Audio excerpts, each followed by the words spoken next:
ഇന്നുച്ചയ്ക്ക് chicken ബിരിയാണിയാണ്. അതൊന്ന് video എടുക്കാൻ തീരുമാനിച്ചു. ആദ്യം ചിക്കൻ കഴുകി വൃത്തിയാക്കി വെച്ചിരിക്കുന്ന ചിക്കന് പുതിന ഇല, മല്ലിയില, ഇഞ്ചി, വെളുത്തുള്ളി, പച്ചമുളകും കൂടെ അരച്ചെടുത്തത് ഒരു 2 ടേബിൾ സ്പൂൺ ഇട്ടു.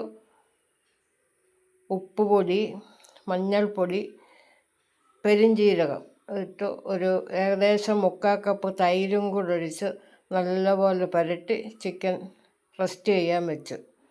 1 മണിക്കൂറെങ്കിലും അങ്ങനെ അവിടെ ഇരിക്കട്ടെ. ഇനി നമുക്ക് വേണ്ടുന്നത് ബിരിയാണി പോട്ട് വെച്ച് 1 ടേബിൾ സ്പൂൺ നെയ്യ് ഒഴിച്ച് ഒരു 2 ടേബിൾ സ്പൂൺ എണ്ണയും കൂടെ ഒഴിച്ച് ചൂടാകുമ്പം അതിനാവശ്യത്തിനുള്ള നട്ട്സ് വറുത്ത് കോരണം. നട്ട്സ് പാകമായി അത് കോരിയെടുക്കണം. ആ എണ്ണയിലോട്ട് വറക്കാനുള്ള ചിക്കൻ ഇടുക. സ്വല്പം ഉപ്പും കൂടി ഇടുക. എന്നിട്ട് മൂപ്പിച്ച് കോരിയെടുക്കണം. ഇളക്കിക്കൊണ്ടിരിക്കണം.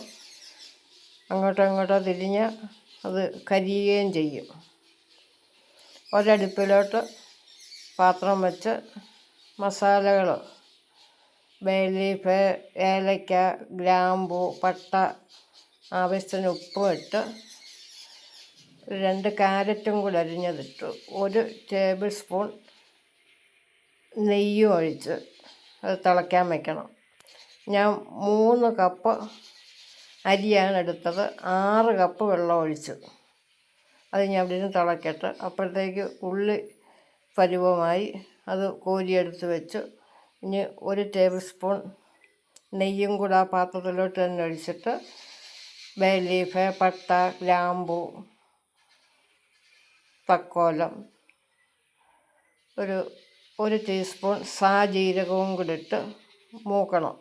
മൂത്ത് കഴിയുമ്പോൾ ഗ്രേവിക്കുള്ള ചിക്കൻ ഇട്ട് ഒന്ന് മൂക്കണ്ട, ഒരു വഴുക പരുവമായാൽ മതി. അപ്പോഴത്തേക്ക് വെള്ളം തിളച്ചു. കഴുകി വാരി വെച്ചിരുന്ന അരി അതിലോട്ടിട്ട് ഇളക്കി അടച്ചു വയ്ക്കണം.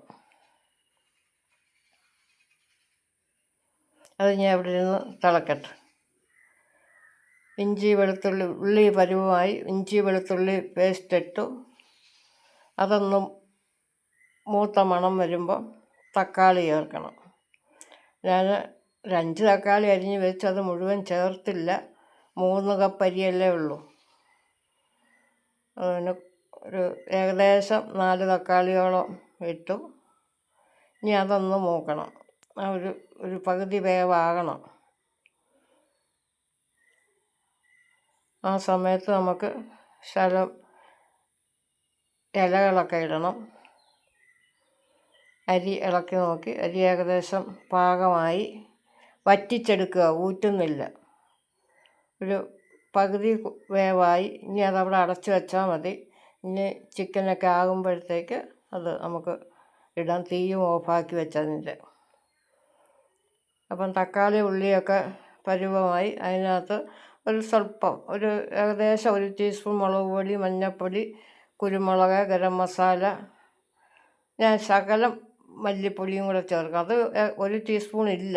ആ അളവിൽ ചേർത്ത് നല്ലപോലെ ഇളക്കി ആ മുളകിൻ്റെയൊക്കെ മണമൊന്ന് മാറണം. സാധാരണ മുളകൊന്നും ചേർക്കാതെ അതിനൂടെ പച്ചമുളകിൻ്റെ ഗ്രേവി ചേർക്കുന്നത് നല്ലതാണ്.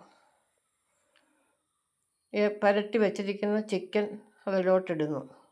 ഇട്ട് സ്വല്പം നേരം ഒന്ന് ഇളക്കി യോജിപ്പിക്കണം. അതിന് സ്വല്പം ഗ്രേവിക്ക് വേണ്ടിയിട്ട് ഞാൻ തേങ്ങയും ഒരു 2 പിടി തേങ്ങയും 1 പിടി നട്ട്സും കൂടെ അരച്ചതാണ് ഇടുന്നത്. ഒരു ശകലം ഉള്ളി, ശകലം ഇലകൾ, പുതിന ഇലയും മല്ലിയിലയും കൂടെ ഇട്ട് അരച്ച് വെച്ച ഗ്രേവിയാണ് ഇനി ചേർക്കേണ്ടത്. അരച്ച് വെച്ച ഗ്രേവി ചേർത്ത് നല്ലപോലെ ഇളക്കി 5 മിനിറ്റെങ്കിലും നല്ലപോലെ ഇളക്കിക്കൊണ്ടിരിക്കണം. ഇനി അതിനകത്തത് വേകാനുള്ള വെള്ളം ഒഴിക്കണം. ഈ മിക്സിയിലും നമ്മൾ ചിക്കൻ പുരട്ടി വെച്ച പാത്രത്തിലും ഓരോ കപ്പ് വെള്ളം ഒഴിച്ച് അത് ഇതിനകത്തൊഴിച്ച് ചിക്കൻ കൂട്ടിലോട്ടൊഴിച്ച് വേകാൻ വയ്ക്കുക. ഏകദേശം 2 കപ്പ് വെള്ളത്തിൻ്റെ ആവശ്യമേ ഉള്ളൂ. വലിയ തീ വേവിക്കണ്ട, ചെറിയ തീ വെന്താൽ മതി. അതൊന്ന് വെന്ത് കുറുകണം. അടച്ച് വെച്ച് വേവിക്കുക. ഇനി നമ്മളൊന്ന് നോക്കണം, അതിന് ആവശ്യത്തിനുള്ള മസാലയും ഉപ്പും എല്ലാം ഉണ്ടോ എന്നൊന്ന് നോക്കുക. നോക്കിയിട്ട് എന്തെങ്കിലും ആവശ്യമുണ്ടെങ്കിൽ ഇപ്പം ചേർക്കുക. ഞാൻ സ്വല്പം ഗരം മസാലയും 1 ടീസ്പൂണോളം കുരുമുളക് പൊടിയും കൂടെ ചേർത്തു. ഇപ്പോൾ ഏകദേശം പരുവമായി. ഗ്രേവി ഏകദേശം കുറുകി വന്നു.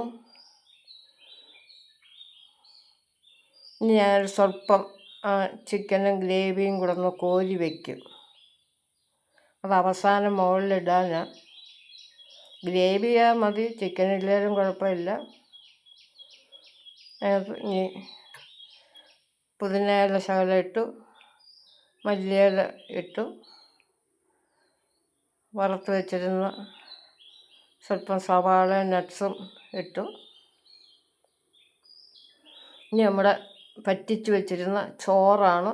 ആ വെള്ളത്തിൻ്റെ പരുവം കൊണ്ടല്ലോ, അധികം വെള്ളം വേണ്ട. ചോറ് കോരി നിരത്തി ആ കട്ടയൊക്കെ ഉണ്ടെങ്കിൽ ഒന്ന് ഉടച്ച്, ചോറ് ശരിക്കും പറഞ്ഞാൽ മുഴുവൻ വെന്തിട്ടില്ല. ഇനി ഈ ഇതിൻ്റെ പുറത്തിരുന്ന് അത് വേകണം. നല്ലപോലെ ഉടച്ച് നിരത്തിയിടുക. ഈ സമയത്ത് തീയൊക്കെ ചെറിയ തീ മതി, സിമ്മിലിടണം. ഇനി ആവശ്യത്തിനുള്ള പുതിനയില, ഉള്ളി എല്ലാം ഇട്ട് നമ്മൾ കോരി വെച്ചിരുന്ന ആ ചിക്കൻ്റെ ഗ്രേവി അതിൻ്റെ പുറത്ത് നിരത്തി. ഇനി ഇലകൾ ആവശ്യമുണ്ടെങ്കിൽ കുറച്ചുകൂടെ ഇലകൾ ചേർക്കുക. 1 ടേബിൾ സ്പൂൺ നെയ്യൂടെ ഒഴിക്കുക. എന്നിട്ടത് ദമ്മിന് വിടണം. ഞാൻ കണലിലല്ല ദമ്മിടുന്നത്.